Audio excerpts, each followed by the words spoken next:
toca pensar en 3 versículos. Y a veces uno puede pensar, ¿no? Que, como me decía de los preguntas, son 3 versículos y de ahí sacamos un sermón. Bueno, ojalá que no saquemos del sermón, sino que podamos leer lo que la Biblia nos dice y vayamos entendiendo poquito a poco qué es lo que nos pasa. Cuando yo era niño, la casa de mis papás quedaba frente a un convento de monjas lauritas. Era un terreno bastante grande al frente y ahí era el convento. Y justo frente con frente a la puerta de mi casa había una puertita chiquita que se abría, era una capilla, una pequeña capilla, que se abría todos los días a las 5 de la mañana. Me cuentan, creo que pocas veces vi, pero se abría a las 5 de la mañana y entraba un grupo de, lo que mi papá decía, un grupo de viejas beatas, que entraban ahí a las 5, tenían su tiempo de rezo. Ellas eran más o menos como estas señoras que estaban aquí, eran de negro enterito, tenían mantilla, cubiertas así, y entre ellas había una que les llamamos la señora Panchita. Pero la señora Panchita y otros entraban allá, y mi papá siempre, cuando yo le preguntaba la primera vez, ¿quiénes son esas señoras, ¿no?, que salen allá? Yo me decía, son un grupo de viejas beatas y chismosas. Sí. Nunca me constó qué eran realmente, si eran, lo de viejas creo que sí, pero tenía 5 años y para mí todo el mayor de 20 años ya era un anciano. Entonces eran viejas beatas y chismosas. Y ese era el concepto, ¿no? Quito es una ciudad llena de conventos. Desde la colonia se hicieron así muchos conventos allí en Quito. Y entonces son famosas el grupo de viejas beatas que van a la misa de 5. Bueno, ¿qué tiene que hacer eso con nosotros? Porque Efesios nos enfrenta a nuestra conducta. Cuando uno habla de Efesios, por lo general uno piensa en los primeros capítulos de Efesios. El primer capítulo, que es uno de los capítulos más complicados, justo hace 2 semanas, algo así, me llamó un hermano y me decía, pastor, me han pedido que predique sobre Efesios 1, del 3 al 14, que era justo lo que yo había predicado 2 meses atrás. Y entonces, sí, está lleno de palabras complicadas, y es así, está lleno de palabras complicadas, pero esa parte de Efesios tenemos que dejarla a un lado para entrar a la segunda parte. La primera parte nos habla entonces de la gracia salvífica de Dios y estamos muy contentos con eso, pero la segunda parte nos habla de nuestra conducta.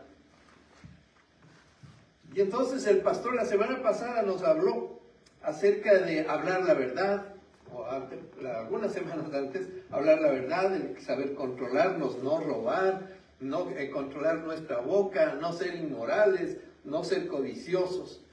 Y la semana pasada nos empezó a hablar acerca de el vestido del nuevo hombre y los 3 frutos de la luz, del vivir bajo la luz. El primero entonces, la bondad. Y él explicaba que no son actos aislados de bondad, es decir, a alguien se le cae alguna cosa, uno se levanta, le ayuda. Sí, eso está muy bien, pero es mucho más que eso. Es una práctica de responder al prójimo haciéndole el bien. Luego también entonces él nos enseñó que había la justicia. Y la justicia lo definía como el que hace lo recto en toda circunstancia. Yo diría reflejando también los valores del reino de Dios. Eso es eminentemente una persona justa. Y termina diciendo, hablando acerca de la verdad. Desarrollar una vida coherente entre lo que se cree y lo que se hace. Así nos explicaba. Y luego terminó entonces con un llamamiento a despertarnos. Despierta tú que duermes. Es decir, que nosotros como creyentes debemos estar atentos a lo que nosotros debemos hacer. Tenemos que despertarnos. Si pudiéramos captar como creyentes que tenemos que ser personas despiertas. Creo que todos nosotros experimentamos el momento de despertarnos, ¿no? Y cada uno, de acuerdo a su temperamento, se despierta de una manera diferente. Algunos sencillamente abren los ojos y de una sola ya están de pie y ya están listos. Otros, en cambio, hay que moverles y casi echarles agua fría en la cara y toda la cosa. Y como cristianos también tenemos algunos cristianos que están atentos y otros que necesitan echarles agua helada en la cara para que nos podamos despertar. Y luego entonces dice, bueno, despiértense. Y luego viene el texto. Tenemos ahí 3 versículos que quisiéramos leerlos con detenimiento. Por tanto, tengan cuidado cómo andan, no como insensatos, sino como sabios, aprovechando bien el tiempo porque los días son malos. Así pues, no sean necios, sino entiendan cuál es la voluntad del Señor. Empecemos con el versículo 15, la primera parte, ese pedacito. Por tanto, tengan cuidado cómo andan. Y empieza con esta expresión, por tanto. Estamos llegando a la conclusión del libro. Empezamos meses atrás y ahora ya llegamos a la conclusión. Estas palabritas son importantes en la Biblia. A veces nosotros no nos detenemos mucho, pero cuando leemos por tanto, significa todo lo que hemos visto hasta aquí, todo lo que Pablo nos ha escrito aquí, ahora tenemos que proyectarnos un poquito hacia adelante. Estamos llegando a la conclusión de este libro, y en el libro entonces nos está diciendo, mire, ahora, Pablo como que está escribiendo y dice, quiero que tengan algo en su mente, 2 secciones. Primero, la llenura del Espíritu Santo. De eso va a empezar a hablar la próxima semana. Nosotros, no Pablo habló inmediatamente, pero nosotros hablaremos de eso la próxima semana, pero nos habla del ser llenos del Espíritu Santo. Cuando salí de la última iglesia que yo pastoreé, yo les decía, si ustedes, luego de los 5 años que pasamos ahí predicando, ustedes pueden sacar algo de mí que sea el ser llenos del Espíritu Santo. Y creo que eso es una doctrina fundamental y que a veces le tenemos miedo. Pero el ser llenos del Espíritu Santo es lo primero que nos dice el apóstol Pablo al final, ya como conclusión, y luego la batalla diaria de cada creyente. Que nos revistamos de una armadura y entonces cómo tenemos que enfrentar todos los días. Porque la primera parte, claro, es importantísima entender el proceso de salvación, de justificación, todo lo que nos habla ahí, la gracia de Dios es importantísimo, pero el asunto es que no podemos nosotros vivir con un concepto de gracia. Nuestra vida es diferente. Ese concepto de gracia nos debe impulsar a actuar diferente. No somos un instituto para estar meditando sobre los primeros capítulos de Efesios solamente y quedarnos allí. Tenemos que llegar a los siguientes para poder vivir de una manera completamente diferente. Entonces dice, por tanto, tengan cuidado. Miren, es lo que está poniendo en algunas versiones. Dice, miren por dónde están caminando, pongan atención. No estén dormidos. Miren. Yo me paro aquí y les veo a ustedes. Alcanzo a ver si me están viendo o no me están viendo o si están durmiendo. Y yo me preocupo cuando, si hay un dormido, pues ¿qué se va a hacer? A lo mejor está cansado, pero cuando se duermen 5 o la mitad, la cosa es grave para mí. Entonces tengo que despertarles, que me miren, porque eso significa que están tratando de recibir alguna cosa. Y entonces a veces los predicadores usan diferentes instrumentos, ¿no? Yo por lo general recorro la vista para que todos me estén viendo. Otros levantan la voz, hacen alguna cosa. Pero necesito que me miren, porque eso me da a mí la pista de que me están oyendo. Aunque puede ser que no, los adultos podemos mirar y cambiarnos de canal automáticamente, pero podemos hacerlo. Pero dice, miren, nuevamente Pablo está llamándonos aquí, pongan atención a lo que se está diciendo. Cuiden sus pasos, en forma literal dice, cuiden sus pasos. Vamos con diligencia. Vamos a realizar un examen a fondo riguroso de cada paso. De cada paso. Hace varios años tenía un problema en la espalda. Entonces voy a donde el médico y el médico me hace sacar los zapatos, las medias, decimos nosotros, calcetines. Entonces me dice, ahora sí, camine. Digo, mi problema es en la espalda. Digo, ahora camine. Entonces él se para viéndome cómo camino, cómo pongo mis pies, para ver si yo tengo un problema en la espalda. Y esa es la idea, que nosotros nos pongamos este rato controlando cómo caminamos, cómo tenemos que ir caminando, cómo dar un paso a continuación del otro paso. Y claro, usa allí inmediatamente, entonces, ¿cómo andan? Por tanto, tengan cuidado cómo andan. Y esta es una expresión que se ha usado varias veces en la carta a Pablo. La manera de andar, que se refiere a la forma de vivir. Algunas de las versiones lo ponen de una manera diferente aquí. Entonces, el cómo andan es la manera de vivir. Cómo nos comportamos, dice alguna versión por ahí. ¿Cómo nos estamos comportando? La gracia de Dios, genial. Que somos un solo cuerpo, genial. Que Dios repartió dones, genial. Todo eso. Ahora, ¿cómo anda? ¿Cómo es su forma de vivir? ¿Cómo están caminando? ¿Cómo nosotros ponemos los pies uno atrás del otro? Nosotros vamos a visitar a nuestros hijos cuando ellos eran misioneros en el Ecuador. Y entonces vamos allá y teníamos que subir una montaña, ¿no? Mi hijo le encanta esas cosas, a mis nietos igual, pero nuestra nieta era chiquitita, ¿no? Tenía 2, 3 añitos, algo así. Y entonces vamos a caminar, estamos caminando y ahora hay que descender por una montaña y entonces ella me dice, abuelitos, nos llama, ya abuelito, tienes que aprender a bajar. ¿Sí? Enséñame, ¿no? No puedes bajar así de frente, porque si bajas de frente te vas de boca. Entonces tienes que bajar de lado. Venga, empieza. Y así no te vas de boca. Bueno, me sorprendió ver que la niña chiquita, sus papás, que ellos andan siempre subiéndose a cosas, entonces ellos les habían enseñado cómo hacer eso. Es como yo voy poniendo en un pie y luego el otro. Ahora, interesante que la palabra caminar no es precisamente,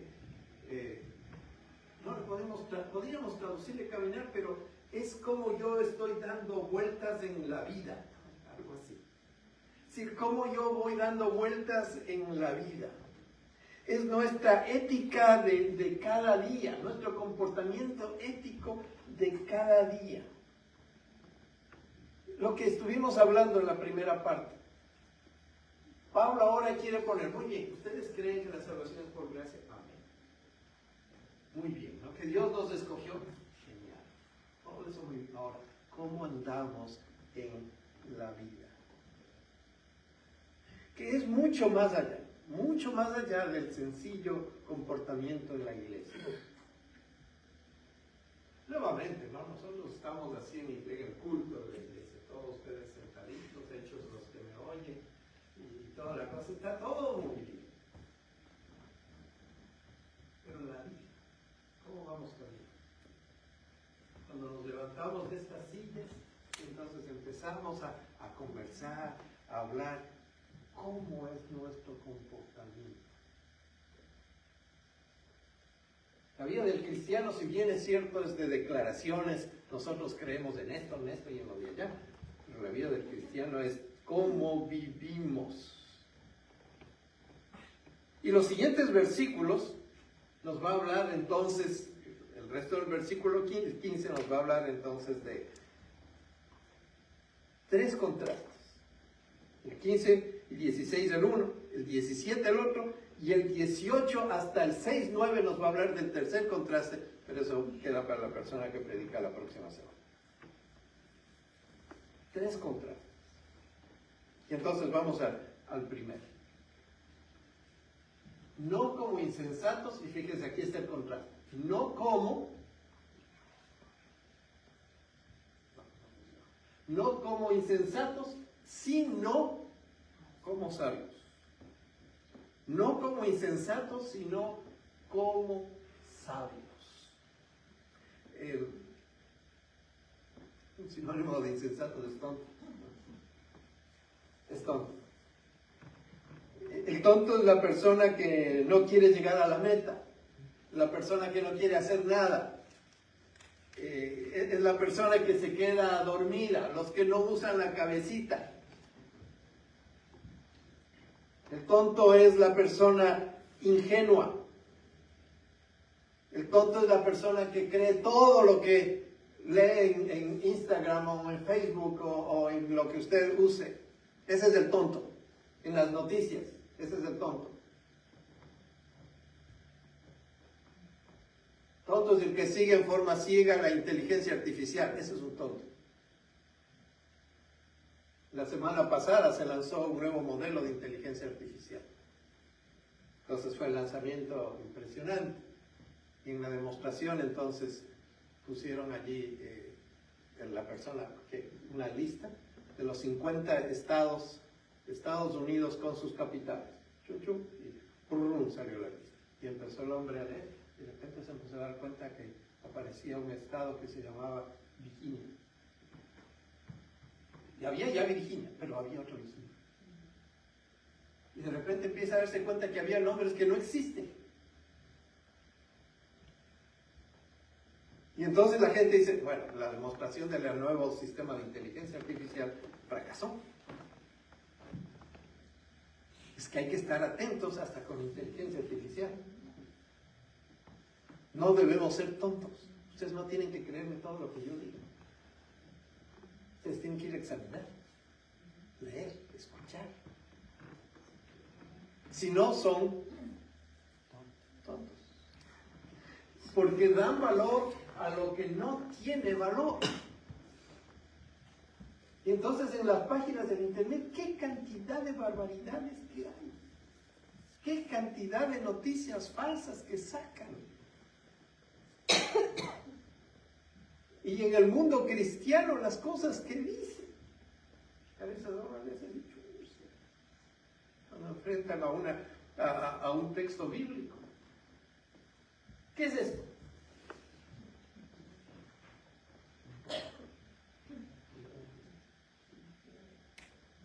La mayoría o no la mayoría, un buen grupo de personas piensan que es oro.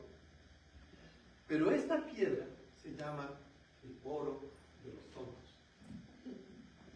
Porque es amarilla, pero es el nombre. Ustedes pueden comprarlo ahí, vale a veces centavos, ¿no? Pero es amarilla, y es el oro de los tontos. El nombre de la piedra correcta es la pirita. Pero, ¿cuánta gente ha caído buscando oro que encuentra un pedazo de esta piedra y piensa que son millonarios? Es el oro de los tontos. Y a eso nos está llamando a nosotros, que no seamos insensatos, que no creamos en el oro de los tontos. No como insensatos, sino como sabios. ¿Quién es el sabio? Nuevamente, la palabra sabio a veces comprendemos que es la persona que conoce un montón de cosas, pero no, ese no es el concepto de sabiduría según la Biblia. Creo que el texto famoso es el libro Proverbios 1:7. Tengo aquí una traducción diferente. Todo el que quiera ser sabio debe empezar por obedecer a Dios. La sabiduría es obediencia a Dios. Temor a Dios, dice la Reina Valera del 60. Pero la gente ignorante no quiere ser corregida ni llegar a ser sabia. El ignorante no quiere aprender. El ignorante no quiere entonces obedecer. Usar los recursos que Dios nos ha dado. Dios nos ha provisto de un montón de recursos para aprender. El sábado anterior estaba dando una conferencia acerca de las parejas. Y la gente se reía viendo, ¿no?, cómo muchas veces la Biblia nos está enseñando un montón de cosas y nos decía, entre otras cosas, alguien preguntó, el problema mayor entre la pareja es el manejo del dinero. Y decía, no, el problema es nuestra relación con Dios. No, vamos a poner un poquito ahí en perspectiva. No sé si sabían ustedes que el asunto del dinero está en la mayoría de páginas de la Biblia. Es el tema que más se habla en la Biblia, es el dinero. Y creo que nosotros como creyentes, si queremos aprender a manejar el dinero, tenemos que ir a este recurso que Dios nos ha dado, que tenemos en la palabra de Dios, que es el consejo de gente. Sino que estamos actuando como insensatos, como tontos. Tenemos aquí en la palabra de Dios cosas que nos enseñan a vivir. Lea usted Proverbios y entonces va a encontrar allí cómo tratar a su esposa, cómo tratar a su hijo, cómo tratar a su esposo, cómo trabajar, cómo administrar su dinero, cómo disfrutar de la compañero de toda su vida. Nos va a hablar de todo. Y no aprovechamos. El que no aprovecha los recursos, ¿cómo se llama? Tonto. Insensato dice la Biblia, más suave, ¿no? Pero tonto. Pero nosotros decimos tonto. Tonto. Pero es tan tonto, o la persona es tonta, que no está aprovechando bien el tiempo. Aprovechando bien el tiempo. Dice la Nueva Versión Internacional, aprovechando al máximo cada momento oportuno. Aprovechando cada momento oportuno. Dios nos ha dado a nosotros un tiempo, nos ha dado 24 horas al día. ¿A quiénes? A todos. Entonces, cuando alguien dice no tengo tiempo, digo, ¿por qué? A todos nos dio al mismo tiempo, así que si no tienes algún problema serio. ¿Sí? Entonces, ¿qué nos dice aquí? Aprovechando bien el tiempo. Dice la otra versión, redimiendo bien el tiempo. Cada momento oportuno tenemos que redimirlo, invertir ese tiempo. Invertir ese tiempo. Dormir a todos nos gusta. Pero ¿cuántas horas dormimos? Ahí viene el asunto. Trabajar es importante. ¿Cuánto trabajamos? El cuerpo humano se ha hecho para trabajar de 8, máximo 10 horas diarias. Máximo 40 horas semanales. Cuando yo hago más de eso, no estoy invirtiendo bien el tiempo. Estoy haciendo una mala inversión. Porque estoy quitando tiempo a mi esposa, a mis hijos, a mí mismo, a mi salud. Tengo yo que invertir el tiempo. Qué importante es invertir el dinero que Dios nos ha dado, las cosas que Dios nos ha dado. Tenemos que saber, si tenemos dinero, ¿qué es la mejor manera? Ir y comprar, o invertir, o guardar. ¿Cómo tengo que hacerlo? ¿Dónde tengo que invertir? ¿En qué banco? ¿En dónde? Uno tiene que aprender. ¿Qué es bueno? ¿Comprarse un carro del año? ¿O un carro que tenga un año de uso? Hay que aprender.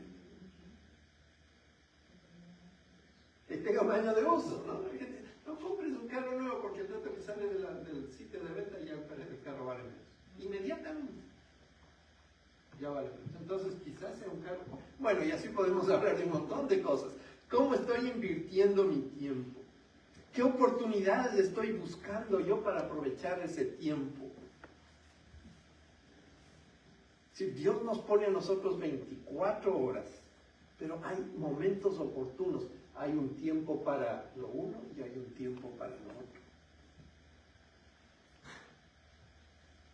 Tengo que invertir el tiempo. Desperdiciamos muchas oportunidades. Tenemos que buscar estas oportunidades que Dios nos está dando. Y a veces somos ciegos y no nos damos cuenta que ahí están esas oportunidades. Con el tiempo que Él nos está dando. Aprovechen bien el tiempo. Y la razón es muy sencilla. Los días son malos. Y no es que ahora los días son peores que antes. Creo que son exactamente igual que antes. Siguen siendo los días malos.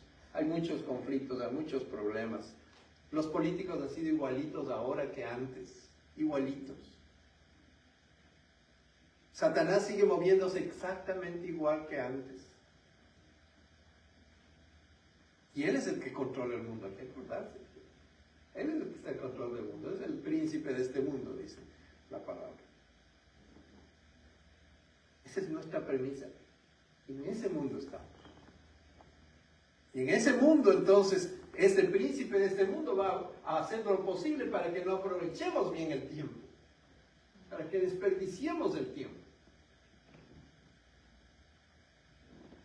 Entonces, muchas veces, cuando uno llega a cierta edad como la mía, entonces regresamos a ver. Y eso debía haber hecho.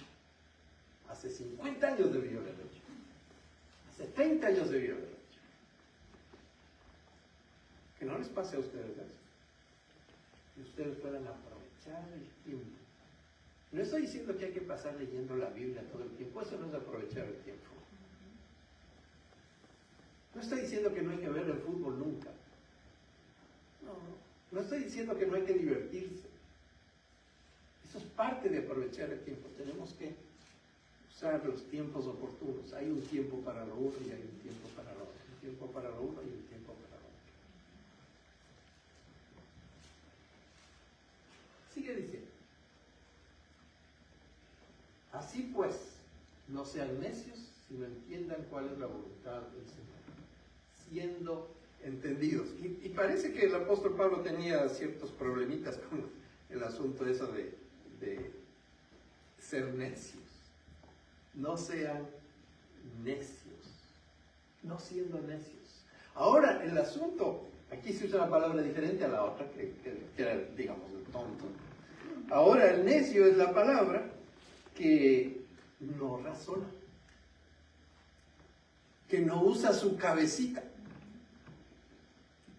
Es la persona sin cerebro, o que tiene cerebro, pero todavía no le ha esperado. ¿Sí? Sí, tenemos que usar nuestra cabecita. Tenemos que pensar. A veces creemos que los cristianos no deben pensar. Debemos pensar. Mafalda, personaje para mí preferido, dice en algún momento: a mí me da igual que la gente no piense igual que yo. A estas alturas, con que piense me conformo.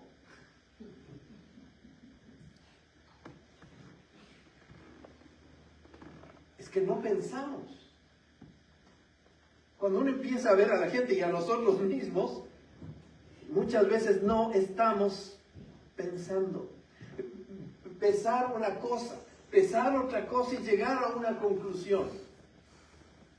Pensemos.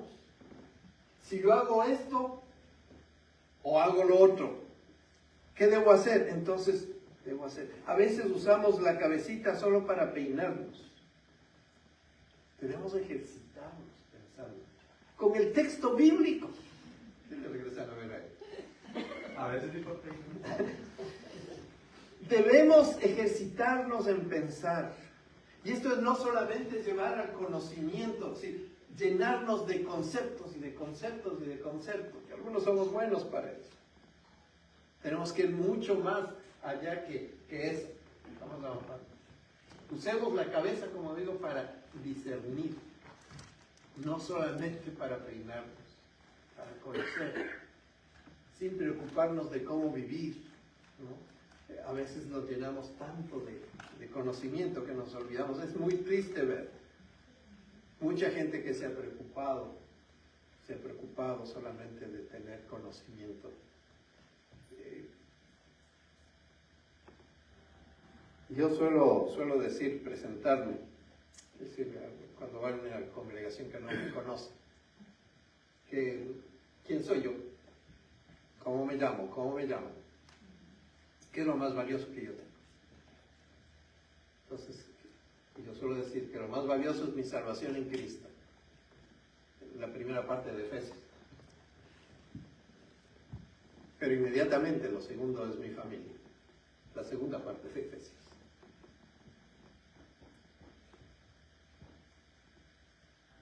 Poder nosotros hacer este equilibrio no solamente de conocer, sino de preocuparnos cómo vivir. No sean necios, sino que sean entendidos. Tenemos que escuchar, hermanos, aprender a escuchar a la gente. Escuchemos. Y cuando digo escuchemos a la gente, es escuchar a la palabra de Dios también. Escuchar.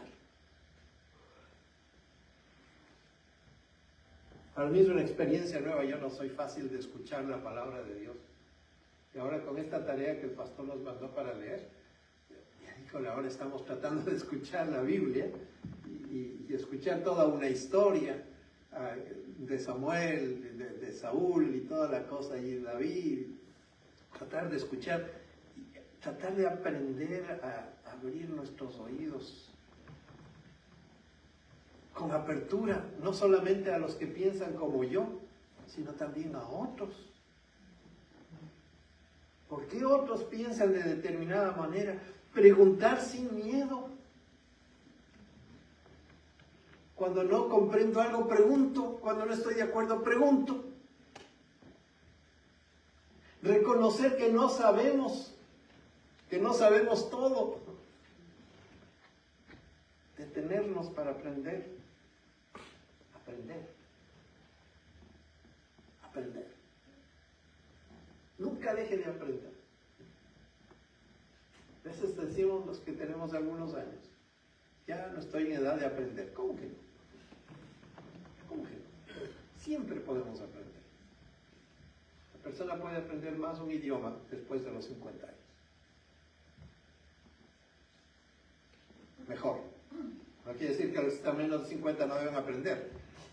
En ese país tenemos que hacerlo, pero a los 50 uno puede aprender más.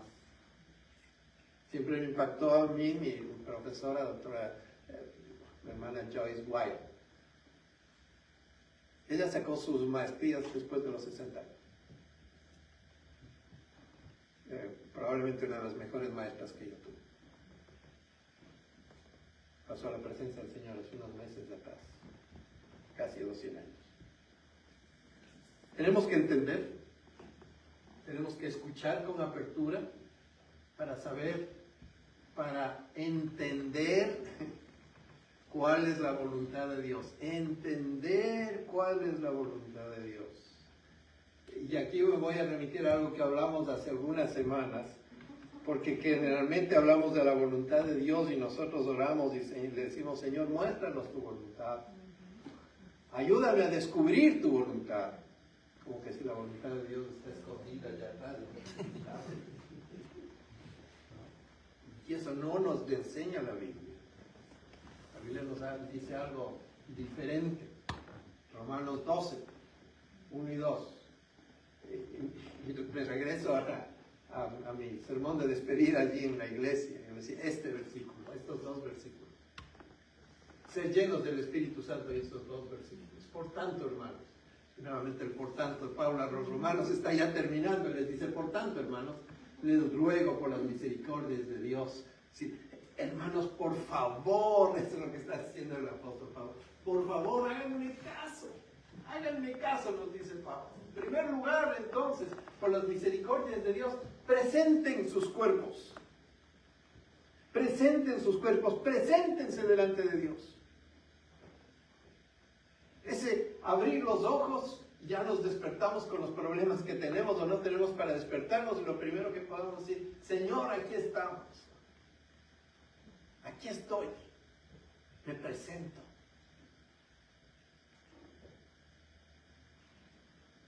presenten sus cuerpos como un sacrificio vivo. No es fácil. Y santo, apartado para Él. Aceptable a Dios, que es el culto racional de ustedes. Ese es el culto que Dios espera de nosotros. Una presentación delante de Dios. Dios no espera tanto que cantemos bonito.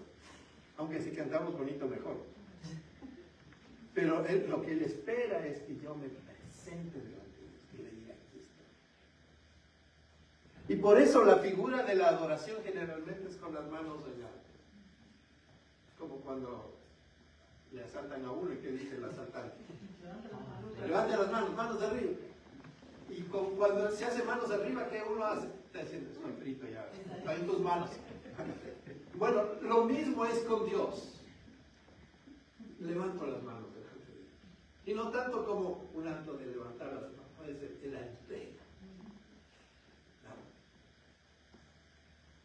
Presentarse delante de Dios. Presente. No se adapten al mundo.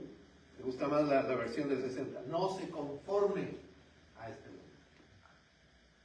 No vivan con los valores, no vivamos con los valores de este mundo. El mundo nos presenta una serie de valores, todo el tiempo. Nosotros no podemos conformarnos con eso. No podemos adaptarnos a este mundo. Sino que transfórmense mediante la renovación de nuestra mente. Y parece que Pablo aquí también en Romanos nos hace mucho énfasis en nuestra mente. Nuestra forma de pensar, nuestra forma de hablar, tiene que ser de una manera completamente diferente. Y entonces nos dice el texto, ahí nosotros vamos a comprobar cuál es la voluntad de Dios.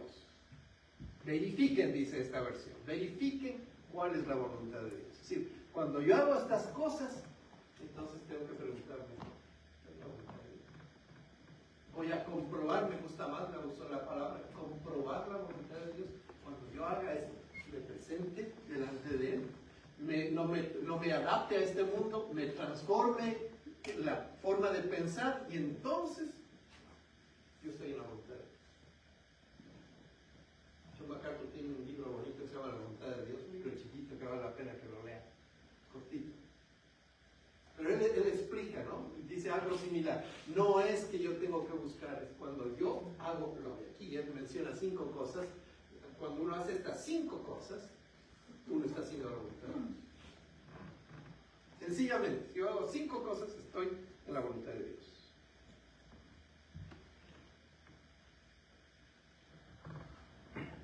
¿Qué estamos diciendo?